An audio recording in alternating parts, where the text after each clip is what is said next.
नमस्कार, आदाब। मैं हूं रोही चंदेल और ट्रिपल.com पर एक बार फिर से आप सभी का बहुत बहुत स्वागत है। आज हम एक ऐसी शख्सियत से आपको मिलवाने जा रहे हैं जिन्होंने लगभग 2 दशक के दौरान ना जाने कितने ही मेडिकल और इंजीनियरिंग की तैयारी कर रहे बच्चों को उनके सही मुकाम तक पहुंचाया है। हम बात कर रहे हैं मध्य प्रदेश के देवास में स्थित द सरदाना इंटरनेशनल स्कूल के फाउंडर और अध्यापक ललित सरदाना सर की। ऐसी बहुत सी बातें पर हमने आपके बारे में सुनी है, जानी है कि आप कैसे बच्चों को दिल से कनेक्ट करने के लिए आप किस तरीके के जो है, क्योंकि हमने देखा है कि आप कई बार आप बच्चों को समझाने के लिए या उन तक पहुंचने के लिए आप कई बार क्या करते हैं, कड़वे शब्द भी आपके होते हैं, बोलने शब्द भी आपके होते हैं। आप लीग से हटके भी बात करना पसंद करते हैं और लीग में जमे रह के भी उनको साधना आपको बहुत अच्छे से हमने देखा है। ये चीज कैसे, सारी चीजों को आप बच्चों को कैसे कनेक्ट करते हैं? कुल मिलाकर देखिए क्या होता है, हम कोशिश तो ये करते हैं कि पहले सीधी उंगली से घी निकले। अल्टीमेटली अगर कोई बच्चा मेरे पास आया है पढ़ने, वो उसकी खुद की मर्जी से आया है, उसके पेरेंट्स ने भेजा है, उसके बड़े भाई बहन पढ़ के गए हैं उन्होंने भेजा है, एक्सवाइजेड किसी भी तरीके से वो आया है, तो मुझे ऐसा लगता है कि कहीं ना कहीं वो एक बिलीफ है कि यार ये ललित भैया कुछ अच्छा करने वाले हैं, बच्चे या ललित भैया के पास भेजना चाहिए। अब आज इतने ऑप्शंस होने के बाद में अगर वो मेरे पास भेज रहे हैं तो there must be some reason उन्होंने मुझे चुना है। तो वो मेरे नाम के आगे भी क्वेश्चन मार्क है। अब वो क्वेश्चन मार्क है तो मुझे उसका उत्तर भी निकालना पड़ेगा। अब हम बच्चे को पहले तो पुचकारते ही हैं, और देखिए हर दिन एक जैसा नहीं होता। आप वही विराट कोहली को लीजिए कि टेस्ट मैच के एक इनिंग में सेंचुरी मार दी, दूसरी इनिंग में वो 0 पे आउट हुआ है। तो कई बार ये होता है कि यार अभी तो सेंचुरी मारी थी पर अभी 0 पे हो गया। तो ये दिन का खेल होता है। मुझे ध्यान है शिखर धवन आया खेलने के लिए। शिखर धवन अगर मुझे सही पता तो डेब्यू मैच में उसने 200 रन मारे, टेस्ट मैच फर्स्ट इनिंग में 200 रन मार चुका था। अगर मुझे सही ध्यान, हो सकता है मैं सांख्यिकी रूप से गलत हो रहा हूँ, बट उसने पहले दिन 200 रन मारे, अगले दिन वो पहली ही बॉल पे आउट हो गया।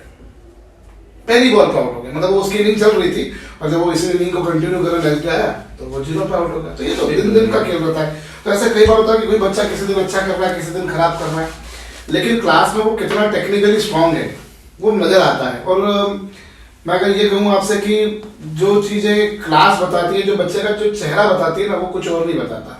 कई बार होता है कि पेरेंट्स बच्चे के टेस्ट के मार्क्स के बेसिस पर उसको इवैल्यूएट करते हैं, और कई बार नहीं, मोस्टली टेस्ट के मार्क्स के बेसिस पर ही होता है। मेरे पास भी कोई बच्चा आएगा तो मैं उससे ये पूछूंगा, बेटा लास्ट ईयर तेरा परसेंटेज कितना रहा? जाहिर सी बात है, चूंकि मैंने पूरा समय तो उसके साथ बिताया नहीं, तो मुझे तो कहीं ना कहीं उसी से रिफ्लेक्शन आने वाला है कुछ ना कुछ।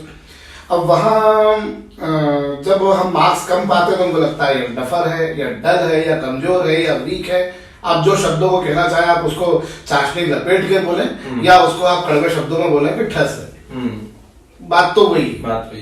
केवल कई बार होता है ना कि जो मैंने कहा है मैं उसके लिए क्षमा नहीं मांग रहा आपसे, जो शब्दों का उपयोग किया मैं उसके लिए क्षमा मांग रहा हूँ, वो वाला मसला होता है। तो अब हमने बच्चे का परफॉर्मेंस हमको क्लास में नजर आता है। कोई बच्चा क्लास में कैसा कर रहा हो सकता है वो उसको पेपर में नहीं ला पा रहा हो, लेकिन वो क्लास में अच्छा कर रहा है। तो ऐसी कई बार चीजें होती हैं। अब कोई बच्चे अच्छे कर रहे हैं, फिर वो बीच में कमजोर हो रहे हैं, तो फिर उनको वापस से गले में हाथ डालकर भी बैठना पड़ेगा कि बेटा तू तो अच्छा कर रहा है, तू ऐसा कर सकता है। उसको मोटिवेट करने का पूरा प्रयास करते हैं। लेकिन कई बार बच्चा ट्रैक से भटकता है, और इस मोबाइल की दुनिया में ट्रैक से भटकने के चांसेस बढ़ गए हैं। इसका सदुपयोग कम, दुरुपयोग ज्यादा हो रहा है। तो उस समय फिर क्या होता है कि फिर उसके साथ में कड़वाहट भी करना पड़ती है। देखिए आप बच्चे थे तब आपको मीठी दवाई खिलाई जाती थी ना, बिल्कुल सही। बच्चे थे तब मीठी दवाई खिलाई जा रही थी। अब आप बड़े हो गए तो अब आपको कड़वी दवाई खिलाई जा रही है, और अगर आपका उस ओरल दवाई से भी फायदा नहीं होगा तब उस समय फिर आपको इंजेक्शन भी लगाना पड़ेगा। तो ये तो करना पड़ेगा। आप बोलो यार इंजेक्शन लगाएंगे तो चुभेगा तो किसको मजा आ रहा है? ना तो इंजेक्शन लगवाने वाले को मजा आ रहा है, ना इंजेक्शन लगाने वाले को मजा आ रहा है। लेकिन अगर जब चीजें नहीं हो रही तो फिर आपको इंजेक्शन भी लगाना पड़ेगा। आपको लग रहा है कि मुझे सूजन आ रही है, कोहनी में दिक्कत दे रहा है, दर्द हो रहा है, तो फिर आपका एक्सरे भी करना पड़ेगा, सोनोग्राफी भी करना पड़ेगी, सिटी स्कैन भी करना पड़ेगा, और दुनिया भर के परीक्षण करना पड़ेंगे। तो कड़वाहट उस समय लानी पड़ती है जब बच्चा नहीं मानता है। हमें मालूम है, मुझे ये मालूम है कि यार ये बच्चा अच्छा कर रहा था, ये नहीं कर रहा है, तो अब मुझे उसमें कड़वाहट लाना पड़ेगी। और मैं तो आपको बहुत प्रैक्टिकल बात बताऊं, मैं डांटने के अलावा पीटने का काम भी बहुत करता हूँ। मैं पिटाई लगाता हूँ। मेरा एक बीच में मैंने एक बार पेरेंट्स के लिए वीडियो भेजा था कोविड के टाइम पर। तो मैंने उसको बताया कि बच्चों को पीटता हूँ, तो मेरे दोस्त का फोन है, उनका बच्चा मेरे पास ही पड़ता। तो बोले ये तुमने गलत बोल दिया। बोले अब इसको क्या होगा, लोग इसको वो करेंगे कि तुम पीटते हो। तो मैंने आप देखो जो है वो है, मैं बोलूँ कि मैं नहीं पीट रहा हूँ तो गलत है, बल्कि मैं चाहता हूँ कि लोगों तक ये मैसेज जाए ताकि उनको मालूम पड़े कि जो बंदा के पास में भेजा है वो ये भी करता है। अगर आपको उसको अनुचित बात हो तो बेटर है वहाँ करो। शायद इसीलिए मैंने जो है कहीं देखा कि आपका एक ये भी टैग चलता है कि आप सरदाना में बच्चों को ना भेजें या एडमिशन ना दिलवाएं, क्योंकि हम थोड़ा सा चीजें उस तरह से हमने जिस तरह से लाइफ जी है। अभी मैं आपको उदाहरण के तौर पर बता रहा हूँ, अभी कुछ दिन पहले ये ठंड पड़ रही थी तो उस समय इंदौर में छुट्टी दे दी गई, उज्जैन में छुट्टी दे दी गई, कहीं शाजापुर में छुट्टी दे दी गई। तो देवास में भी ये परंपरा चल रही थी कि छुट्टी दे दी। और सोशल मीडिया पर जो मीडिया जर्नलिस्ट है खासतौर पे वो खूब बच्चों की सेहत की चिंता पाल रहे थे कि छुट्टी दे दो भैया, इंदौर में दे दी गई तो यहाँ क्यों नहीं। मैं उसके सख्त खिलाफ था। मैंने उस पर मेरे कुछ जानकार लोग जो मीडिया वालों को भेजा भी सही कि यार आप अभी आपको ठंड लग रही है, अभी अप्रैल में गर्मी लग जाएगी, बरसात में बच्चे बह जाएंगे, आप कब तक बचाएंगे। और ये जो इम्यूनिटी डेवलप होनी है छोटी क्लास में डेवलप होनी है। आपको क्या लग रहा है इस उम्र में जाके 15, 17 साल, 19 साल में तब फिर आप पतंजलि की दवाइयां खाकर के इम्यूनिटी डेवलप करोगे। इम्यूनिटी तो बचपन में डेवलप होनी है। मैं आज भी क्रिकेट में जब किसी मैं बोलूंगा बैट्समैन, आज भी मैं बैट्समैन बोलता हूँ, जबकि मुझे क्या बोलना चाहिए आज की डेट में, बैटर। लैंग्वेज में देखा जाए तो बैटर बोलना चाहिए, पर मैं बैट्समैन वर्ड यूज करता आ रहा हूँ। क्यों? क्योंकि मैंने बचपन में बैट्समैन सुना था। तो बचपन में जो मैंने इम्यूनिटी बना ली किसी चीज की, वो ताउम्र मेरे साथ में रहेगी, मेरे जीवन के अंतिम सांस तक रहेगी, तयशुदा बात है। बिल्कुल सही। और अगर आप बचपन में उसको इम्यूनिटी नहीं दे रहे हो तो कल ही मेरी किसी बंदे से बात हुई तो उसने बोला कि कलेक्टर साहब, हमारे देवास में जो कलेक्टर साहब है, उन्होंने बोला कि नहीं मैं छुट्टी नहीं दूंगा। हम भी तो ठंड में गए थे, तो मैंने बात वही मैंने भी कही थी।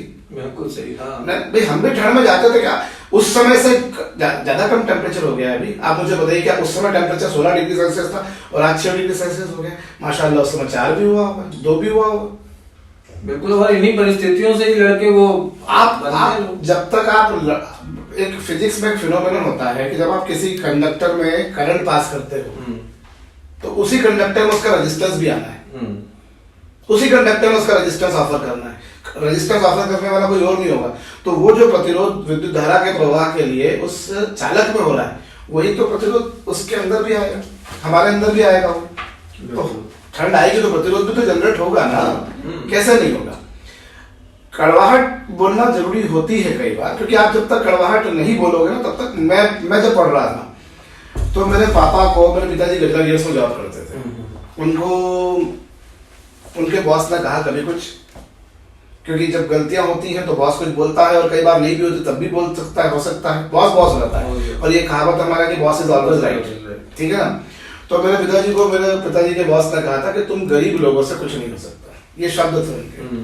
मैं उस घर से रहा हूँ जहाँ पर हमने 30 रुपए महीने के स्कूल में पढ़ाई करी है। प्राइवेट स्कूल में पढ़ा हूँ मैं, गवर्नमेंट स्कूल में नहीं पढ़ा, क्योंकि एक हर पापा की एक चाहत होती है कि उनका बच्चा अच्छा पढ़े, तो कम से कम एक प्राइवेट स्कूल अफोर्ड कर सकते थे। तो 30 रुपए महीने के स्कूल में पढ़ा, हम बड़े किराए के मकान में रहे, पढ़े प्राइवेट स्कूल, और 30 रुपए वहां हमारी फीस होती थी। और शायद मेरे पिताजी मुझे इसलिए भी प्राइवेट स्कूल में पढ़ाते थे क्योंकि हमारे को क्या होता था कि अगर मैं क्लास में पहले 5 के अंदर रैंक लग जाती है फाइनल एग्जाम में, तो हमको साल भर की फीस वापस हो जाती थी। अच्छा।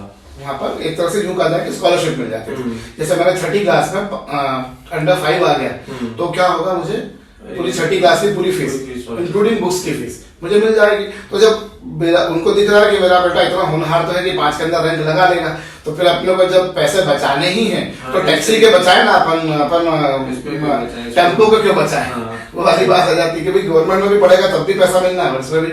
तो इसीलिए वो एक बात है, तो वो हम तो उसी में पढ़ते थे। मतलब हमारे घर में साल भर में एक बार मिठाई आती थी। वो 5 अप्रैल को गजरा गेट्स का एनुअल डे होता है वहाँ पर उसका, तो वो 5 अप्रैल को वहाँ मिठाइयाँ बंटती थी। तो वो मतलब मैं अभी बताऊँ, अभी हम सोन पापड़ी खा रहे थे कुछ दिन पहले, मैं मेरी वाइफ के साथ, तो मैंने बोला ये वही टेस्ट है जो मैं बचपन में खाता था। ये वाली सोन पापड़ी हमको उस समय मिलती थी। अब जो सोन पापड़ी का प्रारूप है वो थोड़ा बदल गया है। तो हम तो उन घरों से रहे कि हमने मतलब गरीबी देखी है। अब मेरे पिताजी को जब बोला तो पापा ने आके मुझे बताया, और मेरे पापा को भी रोना आ गया, मेरे को भी रोना आ गया। अब यार गरीब लोग हैं ऐसे मर जाएंगे क्या? ये फैक्ट है। अब आज की डेट में अगर मैं किसी मान लो किसी हम कोई बोल दे किसी को, तो लोग लड़ने पहुंच जाएंगे कि आपने वो गरीब कैसे बोला। उसने जो बोला वो सही बोला कि हम गरीब हैं, हम हैं गरीब। क्या गलत बोला? हम गरीब है तो हमको गरीब को गरीब ही बोला जाएगा ना। आप उसको चाशनी लपेट के बोलिए, कुछ भी बोलिए, कुत्ते को कुत्ते ही बोलेंगे ना आप। भले किसी को कड़वाहट लगे, आप बोलो उसको जैसे कैसे बोल दिया आपने, पर कम से कम उस चीज ने मुझे क्या सिखाया कि यार मैं गरीब पैदा तो हुआ था, मरूंगा नहीं, बिल्कुल सही, मैं मरूंगा नहीं पर। तो वो जो एक जो स्ट्रेंथ आती है ना काम करने की, वो जो स्ट्रेंथ आती है वो बड़ी मजबूत होती है, वही मजबूत बनाती है। आपको कड़वाहट बोलना पड़ती है। मैंने कई बार ऐसा देखा है, मेरे जीवन में मैंने कई बार कड़वे, हमारे रिश्तेदारों ने हमको कहा है कि तुम कुछ नहीं कर सकते, तुम क्या कर लोगे। मतलब हम तो उन लोगों में से थे जो ये सोचते थे कि हमारे पापा की 5,000 रुपये सैलरी है तो हम इतने बड़े बन जाए कि हमारी 10,000 रुपये महीने की सैलरी हो जाए, बस। मतलब 5 डिजिट में अगर सैलरी हो गई तो हम बहुत अमीर हो गए। तो हम तो उन चीजों में से हैं। IIT की तैयारी कर रहे हैं, हिंदी मीडियम के हैं, इंग्लिश मीडियम वाले आके मजाक बना रहे हैं कि अरे यार तुम इंग्लिश की बुक्स पढ़ रहे हो, तुम रेस्निक हॉलिडे पढ़ रहे हो, तुम मॉरिसन बर्ड पढ़ रहे हो, तुम IL फिनॉर पढ़ रहे हो, इसकी इंग्लिश ऐसी है जो हम कॉन्वेंट वालों को समझ में नहीं आती, तुम हिंदी मीडियम वाले क्या कर लोगे यार। हम तो उन लोगों को, और वो जब बोलते थे तो उस समय, अभी तो ठीक है लेकिन उस समय तो एक आध में जाकर रोना आता था। तब लगता था कि अपने बाप ने अपने को इंग्लिश मीडियम स्कूल में क्यों नहीं पढ़ाया। आज भी स्कूल में ऐसे बच्चे आपके साथ आते होंगे, जैसे कि मुझे पता है कि ना सिर्फ मध्य प्रदेश बल्कि देश के अलग अलग कोनों से आपके पास लगभग 16 स्टेट्स के बच्चे पहुंच रहे हैं। तो हर स्टेट्स के बच्चों के पास कहीं ना कहीं ये चैलेंज होता होगा। दूसरी एक चीज हमने ये भी देखी है कि सरदाना स्कूल को एक अनुशासित स्कूल के रूप में, गुरुकुल के रूप में देखा जाता है। क्या कॉन्सेप्ट सरदाना स्कूल इस वक्त पे चल रहा है, किस कॉन्सेप्ट पे, थोड़ा सा हमारे और दर्शकों को ये भी पता चले। लाइफ में कहीं पर भी जाइए आप एकेडमिक्स में हो, आप स्पोर्ट्स में हो, आप किसी एक्टिविटी में हो, one thing is certainly sure कि आपको एक्टिविटी, वो आपको डिसिप्लिन में रहना पड़ेगा। विदाउट डिसिप्लिन आप कुछ नहीं कर सकते। कि आपको स्पोर्ट्स में डिसिप्लिन में नहीं रहना है, मतलब संभव ही नहीं है कि आपको डिसिप्लिन में रहना रहेगा। और डिसिप्लिन का मतलब ये नहीं होता है कि आप किसी के जाके पाँव पड़ रहे हैं या किसी को आप नमस्कार बोल रहे हैं। अंदर से वो भावनाएं आना चाहिए। आपको पंक्चुअलिटी चाहिए, आपको जिस तरह का ड्रेस सेंस होना चाहिए वो ड्रेस सेंस आपको होना चाहिए। जहाँ की जो भी गणवेश है, जहाँ की जो भी तरीका है वो तौर तरीका। हम देवास में रह रहे हैं तो देवास का अपना तौर तरीका है। हम हिमाचल चले जाएंगे तो वहाँ का अपना एक तरीका होगा, अमेरिका चले जाएंगे तो वहाँ का अपना एक तौर तरीका होगा। तो हमारे यहाँ बच्चों को सुबह 6 बजे उठना है, उठने के बाद में उनको योगाभ्यास करना है, सूर्य नमस्कार वगैरह तमाम तरह के जितने भी योग हैं वो बच्चे बच्चियां, वो पहले 3री क्लास का बच्चा हो या 12वीं क्लास का बच्चा हो, उनको वो योगाभ्यास करना है। उसके बाद में आने के बाद में स्नान किया, अपनी जो रूटीन एक्टिविटीज हैं वो करी, नाश्ता किया, उसके बाद में वो क्लास में आ जाते हैं। दोपहर को अलग अलग टाइम पर, समर में विंटर में टाइमिंग अलग अलग होती है, बट वो क्लास खत्म होती है। क्लास खत्म होने के बाद में उन्होंने लंच लिया, लंच लेने के बाद में उनको सेल्फ स्टडी करनी होती है। अब ये जो सेल्फ स्टडी करनी होती है ये वो उनके हॉस्टल के रूम में जाकर नहीं करते हैं, ये क्लासरूम में ही करते हैं और टीचर्स वहां पर उपस्थित रहते हैं। तो वो टीचर जब उपस्थित रहते हैं तो बच्चों को अगर डाउट है तो वो इमीडिएटली डाउट पूछ सकते हैं, इमीडिएटली वो डाउट पूछ सकते हैं। उनको वेट नहीं करना कि मैं कल जाऊंगा तो टीचर से डाउट पूछूंगा, immediately they can inquire about their doubts. शाम को फिर उन लोगों का स्पोर्ट्स होता है। हमने क्या करा है, बस बच्चों के लाइफ से मोबाइल हटा दिया है। अच्छा। और मोबाइल आपने हटा दिया ना तो आप ये मान के चलिए कि जो दूसरा बच्चा है उसके कंपेरिजन में हमारे बच्चे के पास में तकरीबन 3 से 4 घंटे एक्स्ट्रा है, क्योंकि अमूमन एक बच्चा 3 से 4 घंटे डेली के मोबाइल में लगाता है। और ये तो पूरे कैंपस में किसी के पास किसी बच्चे के पास में मोबाइल फोन अलाउड है ही नहीं। मतलब ये बहुत बड़ा जो नशा है ना, इसका नशा वो शराब के, सिगरेट के या ड्रग्स के नशे से बड़ा नशा है, पता नहीं चलता। मोस्ट ऑफ द एक्सीडेंट्स दारू पीकर नहीं हो रहे, मोबाइल पे स्क्रीन पे देखते देखते गाड़ी चलाने पर हो रहे हैं। बिल्कुल सही। बड़े बड़े एक्सीडेंट जो हो रहे हैं ना वो इसके उसके पीछे तकनीकी कारण ही है। और मैं मतलब ऐसे आपको 10 घटनाएं बता सकता हूँ जिसके पीछे मोबाइल रीजन रहा है। बच्चों के बिगड़ने का बड़ा रीजन जो है वो क्या है, आपको सब कुछ मिल रहा है। आज से 15 साल पहले जब मैं पढ़ा रहा था तब पेरेंट्स बोलते थे कि बच्चा टीवी बहुत देखता है, अभी मोबाइल पे गेम बहुत खेलता है, मोबाइल पे गेम खेल रहा है। और मोबाइल पे क्या नहीं है, सोशल मीडिया और दुनिया की तमाम चीजें आप बिगाड़ने के लिए भी और बनाने के लिए भी। आज अगर मान लीजिए चलिए मैं 1 मिनट के लिए मैं फेसबुक ही खोल के बैठा हूँ और फेसबुक पर वो क्या होता है, जब मुझे वो ट्राई करता है फेसबुक पे कि इस बंदे का इंटरेस्ट क्या है, और बाई चांस अगर मान लीजिए कोई उसने एक कुछ एडल्ट टाइप का कंटेंट दिखाया और मैंने देख लिया, तो वो बार बार उसको फिर उस तरह के कंटेंट को मुझे इम्पोज करेगा बार बार, उसको ये लगेगा ना कि मेरा इंटरेस्ट हो है। और हम एक ऐसी अवस्था में, एक ऐसी युवा अवस्था में ये बच्चे खासतौर से देखें कि इनका माइंड जो है डिस्ट्रैक्ट होना वो लाजमी है, क्योंकि इस समय देखिए, इस समय हमारे में फिजिकल चेंजेस आ रहे हैं, बायोलॉजिकल चेंजेस आ रहे हैं, और हम जो है क्यूरियस भी बहुत होते हैं, जिज्ञासा रहती है। देखिए इसमें कोई, हम जब थे तब भी थी, आज भी है, और आज से 100 साल बाद की जो पीढ़ी होगी उसमें भी होगी, तो जिज्ञासाएं तो रहेंगी उनमें। अब वो जिज्ञासाओं को पूरा करने के लिए वो इस पर रहते हैं, तो उसके दुरुपयोग भी फिर बहुत ज्यादा बढ़ जाते हैं। बच्चा टाइम बहुत वेस्ट करता है। और जैसे अभी आपके इंदौर में इन्वेस्टर मीट चल रही है, मैं बोलता हूँ हमारे देवास में, हमारे पास में बच्चे इन्वेस्टमेंट के लिए आते हैं, वो अपना टाइम इन्वेस्ट करते हैं। I always used to say कि you are not here to waste your time, you are here to invest your time. There is a big difference. क्योंकि अभी जो पेरेंट्स के लिए सबसे अच्छा इन्वेस्टमेंट वो कोई म्यूचुअल फंड या कोई पॉलिसी नहीं है, उनका सबसे अच्छा इन्वेस्टमेंट उनके बच्चे हैं, और उनके बच्चों का सबसे अच्छा इन्वेस्टमेंट उनके बच्चों का टाइम। तो वो रहता है। अब हमने स्पोर्ट्स भरपूर दिया बच्चों को। शाम का टाइम जैसे मैं आपको बताया था, 4 बजे से हम बच्चों को स्पोर्ट्स देते हैं, तकरीबन 5:30 बजे तक, 6 बजे तक, और भरपूर स्पोर्ट्स है। क्रिकेट में आपको बहुत उम्दा किस्म के खिलाड़ी वहां पर मिलेंगे। एमपी की रणजी टीम में खेलने वाले 2 कीपर कम बैट्समैन सरदारा पर प्रैक्टिस करते हैं। क्रिकेट में बड़े अच्छे खिलाड़ी हैं, बैडमिंटन में बड़े अच्छे खिलाड़ी हैं, वॉलीबॉल में बड़े अच्छे हैं, फुटबॉल में बड़े अच्छे हैं, कबड्डी में हैं, काफी सारे आउटडोर और इंडोर टेबल टेनिस में अच्छे मतलब जो स्टेट लेवल तक रिप्रेजेंट कर रहे हैं, ऐसे खिलाड़ी अभी हमारे यहाँ से निकल चुके हैं। तो वो स्पोर्ट्स की भरपूर, मतलब जिसको बोलते हैं कि वहाँ 2 चीजें हैं, पढ़ाई और स्पोर्ट्स। एजुकेशनल डिसिप्लिन के साथ साथ स्पोर्ट्स में भी बच्चे वहाँ के जो है आगे बढ़ रहे हैं। और उससे आप मोबाइल पे गेम खेलने की बजाय आप जो फिजिकल एक्टिविटीज में वो करिए। मैं तो मतलब ये कई लोगों को अच्छा एक भ्रम है कि ना ये पिछले 2 सालों में मोबाइल की प्रथा बढ़ गई है। मैं ये देख रहा हूँ पिछले 10 सालों से बढ़ गई है, शायद 12-15 सालों से बढ़ गई है।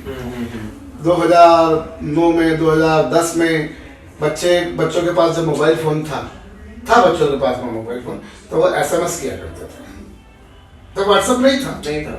हम लोग SMS वाले रहते थे। तब पेरेंट्स हमको शिकायत होती थी कई बार कि आप बच्चों को मोबाइल फोन दे देते हो, वो क्लास में बैठ के SMS करते हैं, है ना। जो डेज स्कॉलर बच्चे, आज के डेट में बच्चे व्हाट्सएप कर रहे हैं, इंस्टाग्राम पे स्टोरी डाल रहे हैं, रील्स बना कर डाल रहे हैं। तो और आज से 5 साल बाद अभी राम जाने और क्या क्या होगा। तो वो मोबाइल फोन तो पहले से ही हमारे उसमें बहुत आ चुका है। बस ये कि कोविड के बाद से इसकी स्पीड बढ़ गई है। कोविड के बाद से जो लाइफ 5 साल बाद होनी थी वो 2 साल बाद ही होगी। अदरवाइज ये जो सर्कमस्टांसेस हम आज देख रहे हैं ये 5 साल बाद भी होने थे, तयशुदा बात है। तो वो जो उससे क्या होगा, स्पोर्ट्स आने से एक डिसिप्लिन आ जाता है। और मैं जैसा आपको बता रहा कि मैं पहले 5 साल पहले 7 साल पहले भी बच्चों से ये बोलता था कि तुम जो इसमें टाइम बिताते हो तुम ग्राउंड में आके बिताओ। क्या होगा, लगेगी ना, खून निकलेगा ना, पट्टी हो जाएगी, हड्डी टूटेगी ना। मैं बैठा हूँ तुम्हारे पेरेंट्स से बात करने के लिए कि मेरी वजह से हड्डी टूटी है आपके बच्चे की, मैं इलाज करा देता हूँ। लेकिन कम से कम फिजिकली तो फिट होगा। फिजिकली अगर आपका खून का सर्कुलेशन अच्छा है ना, कई सारे लोग तो ये बताते हैं कि अगर आप दौड़ कर आते हो और उसके बाद पढ़ने बैठते हो तो आपको ज्यादा फायदा होता है। हम बच्चों को कई बार अभी विंटर सीजन में बच्चों को आते हैं, सुबह 5वीं तक के बच्चों को ग्राउंड के 2 राउंड लगवाते हैं। आप देखिए स्वेटर भी उतार देते हैं। बच्चे बहुत अच्छे हैं, बच्चों को खराब पेरेंट्स कर रहे हैं। बिल्कुल, उनकी सारी चीजें मुहैया कराकर हमने वो चीजें थोड़ी सी कम कर दी हैं। खाना पीना हमारा शुद्ध शाकाहारी है, प्योरली वेजिटेरियन फूड है हमारा, नॉन वेज नहीं है हमारे यहाँ पर। सुबह नाश्ता है, शाम को नाश्ता है, दोपहर और रात को खाना है। और अमूमन पूरे भारत में आप कहीं भी जाइए, जो बोर्डिंग स्कूल होते हैं वहाँ दिन में 1 बार दूध मिलता है। हम दिन में 2 बार दूध देते हैं, हम भी वही खाना खाते हैं। और जो घी रहता है, घी यूज होता है हमारे यहाँ पर, आपको शायद बिलीफ नहीं होगा, जो हमारा दूध से मलाई निकलती है उस मलाई से घी निकालते हैं। वहां तक तो बात ठीक है, लेकिन वो घी निकालने का काम मेरी माताजी खुद करती है। ओह वाह। इस बात से मैं ये भी जानना चाहूंगा कि जैसा कि हमें पता है कि आप इंजीनियरिंग के 3 महत्वपूर्ण सब्जेक्ट, फिजिक्स, केमिस्ट्री, मैथ आप खुद ही पढ़ाते हैं। सदानंद जो मैम है वो आप मिलके जो है ये पूरा स्ट्रक्चर संभाल रहे हैं। अभी आपने जैसे कि जिक्र किया कि वो घी का जो प्रोसेस है, मतलब बच्चों के जो पोषण का जो एक मामला है वो आपकी माता जी भी कहीं ना कहीं उसमें इन्वॉल्व है। तो मतलब परिवार किस तरीके से इतने लोगों को जो है मैनेज कर रहे हैं किस और एक जो भावना आपने पहले शेयर करी, लेकिन मेन मोटो जो कई लोगों को क्या होता है, घर से खूब संपत्ति मिलती है, पैसा मिलता है, वसीयत मिलती है, साम्राज्य मिलता है। मेरे पापा मम्मी के पास में ये तो नहीं था, लेकिन उन्होंने मुझे जो चीज दी है वो दी है मुझे हमें काम करने की एनर्जी। और हम तो जो काम करते हैं वो करते हैं, हमारे पापा मम्मी हमसे बहुत ज्यादा काम करते हैं। मतलब वो सुबह 6 बजे उठ के मंडी पहुंच जाते हैं सब्जी लेने के लिए। आज भी वो सुबह सब्जी लेने के लिए गए हैं, और मतलब वो स्वयं जाते, तो हम तो उनके मुकाबले बहुत कम है, मतलब हमारा कोई कंपैरिजन ही नहीं है। बट वो है कि वो जो एनर्जी है उनके पास में, उस एनर्जी का कुछ अंश हमारे पास है, और शायद मैं वो एनर्जी अपने क्लासरूम में दिखा पाता हूँ, अपने सारे स्टाफ मेंबर्स के साथ में दिखा पाता हूँ। तो वो उससे चीजें प्रोपेगेट होती हैं, और हमें एग्जांपल्स तो सेट करना पड़ते हैं ना। जब हम खुद थोड़ा सा करते हैं तो बच्चों में भी वो चीजें आती कि नहीं, जब हमारे सर कर रहे हैं, हमारे ललित भैया कर रहे हैं, तो हमको भी करना रहेगा। बिल्कुल सर। एक आखिरी सवाल, सरदाना सर को अपने जो है अध्यापन के साथ साथ एक कई बार जो है कंट्रोवर्सी के लिए भी थोड़ा सा पॉपुलैरिटी जो है देने की कोशिश करी गई मीडिया के माध्यम से भी और तमाम, लेकिन आप अपने जो है स्टेटमेंट्स पे अडिग रहे।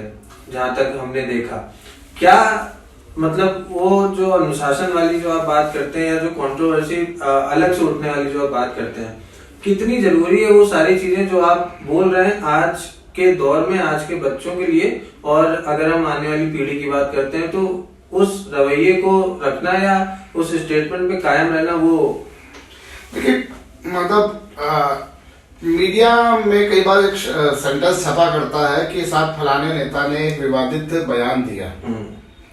मैं इसका प्रैक्टिकली एक सीधी सीधी बात को बोलूं, बीजेपी का नेता अगर कुछ भी बोलेगा तो वो कांग्रेस के लिए विवादित ही रहेगा, वो विवादित ही रहेगा। उसने उसका ओपिनियन बताया, कांग्रेस का कोई भी बोलेगा तो वो विवादित ही रहेगा, भले ही उसने सच बोला। और हमारे यहाँ, हमारे देश में या हम लोगों में एक आदत है कि हम लोग सच नहीं सुनना चाहते, हम तो वो सुनना चाहते हैं जो उनको सुनना है, जो उन्हें पसंद है। अब अगर मैं बोल रहा हूँ कि हमारे विद्यालय में आने के बाद में आपको अनुशासन में रहना पड़ेगा, आपको अगर एग्जाम की तैयारी करनी है तो ही आप आइए, वरना मत आइए। मैं बोल रहा हूँ आपसे कि आपको अगर एग्जाम की तैयारी करना तो ही आप आइए, वरना मत आइए। अब आप बोलिए कि मत आइए को आप एरोगेंसी समझ रहे हैं, तो फिर वो आपकी गलतफहमी। भाई आप, मेरे पास में 16 स्टेट्स के बच्चे पढ़ रहे हैं, मेरे पास में कानपुर का कोई बच्चा आया और वो बोले यार हमको तो स्कूल के लेवल की तैयारी करनी है, यहाँ आने के बाद में मालूम पड़े कि हम इस तरह का नहीं दे पाते एडमिशन, तो फिर आपको क्या लगेगा कि अगर आपने पहले क्लियर कर देना था हमको। मैं बोल रहा हूँ आपको कि हमारे यहाँ पर आपने ये नहीं सोचना कि आप बच्चे को सुधरने के लिए भेज रहे हैं।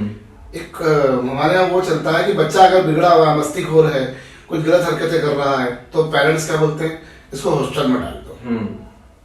तो मैं इसको साफ साफ बोलूं कि हमने सुधार केंद्र नहीं खोला है कि हम बच्चों को सुधारेंगे, हमें तैयारी करानी है, उसके लिए आप भेज रहे हैं। अगर वो नहीं पढ़ेगा तो बच्चा फिर हमको यहाँ से निकालना पड़ेगा। तो आप इसको समझिए ना कि हमने सुधार केंद्र नहीं खोला हुआ है। अब आपको उस पर एरोगेंसी नजर आ रही है तो एक अलग बात है। मैं बोल रहा हूँ कि हमारे यहाँ पर सनातन हिंदू प्रथा का पालन होता है। सुबह उठने के बाद में बच्चा हो, बच्ची हो, छोटा हो, बड़ा हो, कोई भी एक्सरसाइज हो, उनको बोला जाता है आपको हनुमान चालीसा पढ़नी है। हम सुबह यहाँ पर भजन लगाते हैं, हम वहाँ पर कभी राम स्तुति लगाएंगे, कभी हनुमान चालीसा लगाएंगे, कभी शिव चालीसा लगाएंगे, हम चलाते हैं वहाँ पर, हम भजन का चलाते हैं वहाँ पर बहुत धीमी आवाज में। एक अभिवादन के रूप में जय श्री राम का भी हमारे यहाँ पर आपको जितने बच्चे मिलेंगे, जितने भी बच्चे मिलेंगे, वो हमेशा हाथ जोड़कर जय श्री राम ही करते हैं, हाथ जोड़कर जय श्री राम ही करते हैं। कक्षा का प्रारंभ, कक्षा का अंत इसी से होता है। वो भले किसी भी उसका हो, सूर्य नमस्कार करना है, भोजन मंत्र करना है। अब आप यहाँ पर आओ, मान लीजिए आप सपोज कीजिए आप यहाँ पर किसी जगह से आ रहे हैं, मान लीजिए लखीमपुर से आप आए हैं, और लखीमपुर से आप आने के बाद में आपको यहाँ मालूम पड़ रहा है कि यहाँ पर जय श्री राम बोला जाता है। आपको वो लग रहा है कि नहीं बोलना है, तो हमारे यहाँ प्रथा है, हमारे यहाँ वो प्रथा है। अगर आप उससे इत्तेफाक नहीं रखते हैं तो फिर ऐसी स्थिति में तो मैं आपसे यही कहूंगा ना कि आप मत लीजिए एडमिशन। हम ये कर रहे हैं, वो पहले से क्लियर है भाई, आपको पहले से हम ट्रांसपेरेंसी के साथ में क्लियर कर रहे हैं कि ये rules, these rules are to be follow. If you if you agree with such kind of rules, then only you come and take admission. भाई हम किसी को बुरा नहीं बोल रहे हैं कि हम अच्छे हैं दूसरे बुरे हैं, हमने ऐसा कहीं नहीं बोला है। हम तो ये बोल रहे हैं कि these are the rules। हर जगह के कुछ कस्टम होते हैं, कुछ रिचुअल्स होते हैं, वो हम फॉलो करते हैं। बिल्कुल सही। और हमें लगता है कि हमारे बच्चों में इस एनर्जी का संचार होता है। जब बच्चा सुबह हनुमान चालीसा पढ़ता है तो उसमें एनर्जी का संचार होता है। जब बच्चा भोजन मंत्र गाता है तो उसे भोजन में एक प्रसाद के रूप में वो ग्रहण कर पाता है। तो ये चीज होती है, इसमें कहाँ कुछ गलती है। तो देखिए जो चीज हम फॉलो कर रहे हैं हम आपको वो बता रहे हैं और हमको पहले से बता रहे हैं। अगर जो चीज हम बाद में करना शुरू करते आपको बताया नहीं था तब आपको वो गलत लगेगा कि यार आपने पहले नहीं बताया था। तो रूल्स मतलब आपको बिल्कुल जैसे डिसिप्लिन की जो भी चीजें होती हैं, जो भी रूल्स एंड रेगुलेशंस हैं, वो आपको शुरुआत में ही उनसे अवेयर कराया गया है। तो अगर आप उनसे लगता है कि नहीं यार ये चीजें सही हैं तो वो, पर इसका फायदा होता है। वरना देखिए जो नापसंद करने वाले लोग हैं, मैं तो इसका सीधा उदाहरण दूंगा आपको, जो नापसंद करने वाले लोग हैं, आप यूट्यूब पे सबसे ज्यादा देखा जाने वाला वीडियो देख लीजिए, हरिहरन जी का गाया हुआ हनुमान चालीसा ही है। बिल्कुल। लोगों ने उस पर भी डिसलाइक का बटन दबाया है, फिर हम उसका तो कुछ नहीं कह सकते। कहने वाले भगवान श्री राम के बारे में बोलता है, हम तो धूल भी नहीं उनकी। चलिए, तो कहीं ना कहीं द सरदाना इंटरनेशनल स्कूल को संस्कृति सभ्यता के साथ अनुशासन के पथ पर और इंजीनियरिंग और मेडिकल की पढ़ाई कर रहे बच्चों को उनके सही ठिकाने पर पहुंचाने का काम कर रहे हैं द ललित सरदाना सर। और बहुत बहुत शुक्रिया सर हमारे साथ जुड़ने के लिए। हमारी हम यही चाहेंगे कि आप इसी तरीके से बच्चों के भविष्य को संवारते रहें और कहीं ना कहीं उनको सही रास्ता दिखाएं और सही मुकाम पर उनको पहुंचाएं। बहुत बहुत शुक्रिया सर। धन्यवाद। Thank you.